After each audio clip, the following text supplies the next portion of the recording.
घरात पैसा टिकत नसेल तर अवश्य करा हे वास्तुशास्त्रातले उपाय। वास्तूमध्ये ऊर्जेला विशेष महत्त्व आहे। घरामध्ये वास्तुशास्त्राचे नियम पाळल्यास घरात देवी लक्ष्मीचे आगमन होते। मात्र काही चुकांमुळे देवी लक्ष्मी ही नाराजही होते। वास्तूच्या नियमांची योग्य माहिती नसेल तर घरात पैसाही टिकत नाही। चला तर मग जाणून घेऊया कोणत्या कारणांमुळे घरात पैसा थांबत नाही, तसेच वास्तुदोष दूर करण्याचे काही सोपे प्रभावी उपाय। आर्थिक आवक वाढवण्यासाठी उपाय। घराची तिजोरी नेहमी घराच्या उत्तर भागात असावी।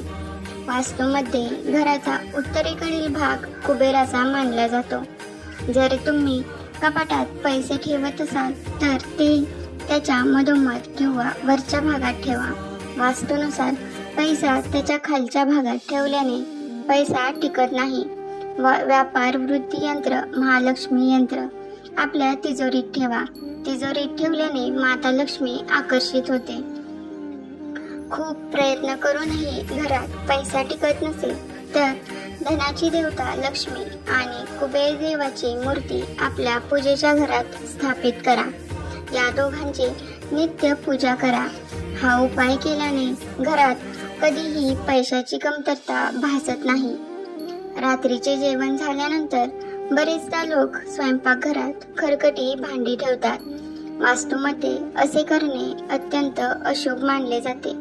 असे मानले जाते की ज्या घरांमध्ये रात्री खरकटी भांडी ठेवली जातात तिथे लक्ष्मी देवी कधीच राहत नाही। म्हणूनच रात्री भांडी धुवून झोपा किंवा ते घराच्या बाहेर ठेवा। ज्या घरांमध्ये अस्वच्छता असते तिथे माता लक्ष्मी कधीही राहत नाही। म्हणूनच घर नेहमी स्वच्छ आणि नीटनेटके ठेवा। घराच्या ईशान्य दिशेला कचरा कधीही ठेवू नये। ही दिशा मंदिराची जागा मानली जाते। असे केल्याने माता लक्ष्मीचा कोप होतो आणि घरात दारिद्र्य येते। जर तुम्हाला पैशाशी संबंधित समस्यांमुळे चिंता वाटत असेल तर दक्षिणावर्ती शंख तुमच्या पूजा घरात अवश्य ठेवा। रोज पूजा करताना हा शंख वाजवा।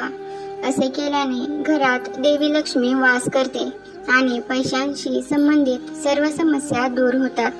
धन्यवाद।